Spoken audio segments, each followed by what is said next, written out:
বাইকের smart card এবং number plate যদি আপনারা বিআরটি থেকে তুলতে চান বা তুলতে যান, তাহলে আপনার কি কি ডকুমেন্টসের প্রয়োজন হবে এবং কোথায় যেতে হবে। দালাল ছাড়া একটা স্মার্ট কার্ড এবং নাম্বার প্লেট আপনাদেরকে তুলিয়ে দেখাবো আজকের এই ভিডিওতে।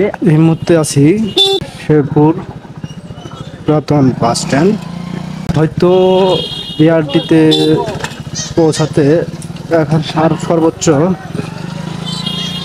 3-4 মিনিট লাগবে, তাহলে হয়তো আমরা বিআরটিতে পৌঁছাতে পারবো। আর একটা কথা বলে নিচ্ছি, সেটা হচ্ছে এই বাইকটার মালিক কিন্তু আমি না, আর এই বাইকের যে মালিক সে কিন্তু অলরেডি বিআরটিতে চলে এসেছে। হেলাল ভাই, সে আমার ফোন দিছে যে আমি বিআরটিতে চলে এসেছি, তুমি আসো তাড়াতাড়ি, আমি তোমার প্লেটটা আর স্মার্ট কার্ড তুলে দিই। তো আমি বলতেছি যে আমি শেরপুর আয়া করছি, তো আপনি ওয়েট করেন 5 মিনিট, ইনশাল্লাহ আমি 5 মিনিটের মধ্যেই বিআরটিতে পৌঁছাবো। তো আজকের এই ভিডিওটি একটু ইন্টারেস্টিং হবে, কারণ হচ্ছে যেহেতু আমরা আজকে দালাল ছাড়া প্লেট তুলবো এবং স্মার্ট কার্ড তুলবো, সেহেতু কি কি লাগবে, কি কি ডকুমেন্টস লাগবে সেটা কিন্তু আপনারা জানতে পারবেন। আর আমি কিন্তু আপনাদেরকে শেয়ার করব যে কি কি পেপার লাগবে। আজকের এই ভিডিওতে আমরা এই হিরো স্প্লেন্ডার প্লাস বাইকের স্মার্ট কার্ড এবং গাড়ির নাম্বার প্লেট তুলে দেখাবো। তো অলরেডি কিন্তু আমরা বিআরটির সামনে এসে পৌঁছেছি। এটা হচ্ছে বিআরটির গেট। আর আগে কিন্তু বলা হয়নি যে আমি কোন বিআরটি থেকে প্লেট তুলবো। আমি কিন্তু শেরপুর বিআরটি থেকে প্লেট তুলতে যাচ্ছি। ভাই এসে বসে আছে।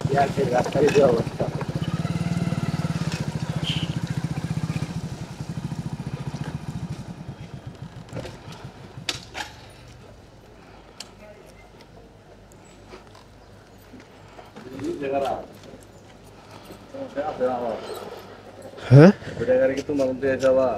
কোনটা সাইডে দিছে কিনা মেলা দিন আগের কথা।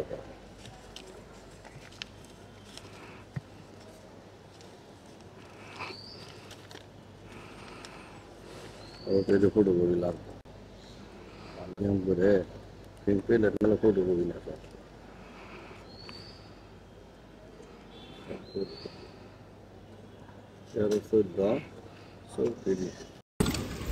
বিআরটিতে যদি আপনারা দরবেশ বাবা বা দালাল ছাড়া আপনারা যদি প্লেট বা স্মার্ট কার্ড তুলতে চান, তাহলে আপনাকে অনেক হয়রানি করবে। দেখেন আপনারা এখানে অরিজিনাল কিন্তু তিনটাই আছে, তারপরে দেখা যাচ্ছে যে এই জায়গায় আমার অযথা আপনার ফটোকপি করে বলতেছে, ফটোকপি করতে আছি বা ফটোকপি করে আনছি, আবার দেখি যে আবার কি হয়রানি করতে চায়, সেখানে সাথে থাকবে।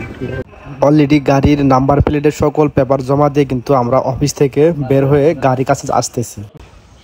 অলরেডি কিন্তু স্মার্ট কার্ডটা তুলে ফেলেছি, এখন বাকি আছে শুধু প্লেট লাগানো। বিআরটি থেকে স্মার্ট কার্ড তোলার জন্য আমার কাছ থেকে যে পেপারগুলো চাওয়া হচ্ছিল সেটা হচ্ছে ট্যাক্স টোকেন আর হচ্ছে অ্যাকনলেজমেন্ট স্লিপ। মেন মালিকের আপনার ন্যাশনাল আইডি কার্ড লাগবে অরিজিনাল। আমার কাছে 3টা পেপারই ছিল, আর আমাকে বলছিল যে এই 3টা পেপার তুমি ফটোকপি করে নিয়ে আসো, তারপর তুমি গাড়ির স্মার্ট কার্ড নিয়ে যাও। তো তাদের কথা মতো আমি 3টা পেপারকে ফটোকপি করেছিলাম। 1 নম্বরে হচ্ছে মালিকের ন্যাশনাল আইডি কার্ড, 2 নম্বরে হচ্ছে অ্যাকনলেজমেন্ট স্লিপ, আর 3 নম্বর হচ্ছে গাড়ির ট্যাক্স টোকেন। এই 3টার ফটোকপি এবং অরিজিনাল আমি বিআরটিতে জমা দেওয়ার পর গাড়ির স্মার্ট কার্ডটা আমাকে দিয়েছে। বিআরটি এর যে নাম্বার প্লেট লাগানোর দায়িত্ব থাকে সে কিন্তু অলরেডি আমাদের বাইকের নাম্বার প্লেট লাগিয়ে দিতেছে এবং মালিকের সাথে গাড়ির ছবি তুলে দিতেছে যে এই গাড়ির নাম্বার প্লেট তুলে নেওয়া গিয়েছে।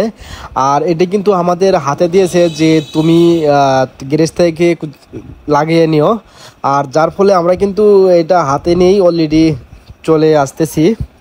গাড়ির নাম্বার প্লেট নেওয়ার জন্য আমার কাছে তারা 4টা পেপার চেয়েছিল। 1 নম্বরে হচ্ছে ফার্স্ট মালিকের আপনার ন্যাশনাল আইডি কার্ড লাগবে অরিজিনাল, আর 2 নম্বরে হচ্ছে গাড়ির অ্যাকনলেজমেন্ট স্লিপ লাগবে, 3 নম্বরে হচ্ছে গাড়ির ট্যাক্স টোকেন লাগবে। আর ট্যাক্স টোকেন চাওয়া হয় যে গাড়ির মেয়াদ আছে কি না। আর 4 নম্বরে যে জিনিসটা চাওয়া হয়েছিল আমার কাছ থেকে সেটা হচ্ছে আপনার যে লাইসেন্সের জন্য যে টাকা জমা দিয়েছিলেন এইটার যে গ্রাহক কপি দেওয়া হয় পেপার আমার কাছ থেকে চাওয়া হয়েছিল। আর যে 4টা পেপারের কথা বললাম এই 4টা পেপারই আপনাদেরকে ফটোকপি করে রাখতে হবে, প্রত্যেকটারই 1 কপি করে। আর এই 4টা পেপার জমা নেওয়ার পর আপনাকে তারা গাড়ির নাম্বার প্লেট দিয়ে অলরেডি কিন্তু আমাদের প্লেট এবং স্মার্ট কার্ড তোলা শেষ। তো আমরা এখন রওনা দিচ্ছি।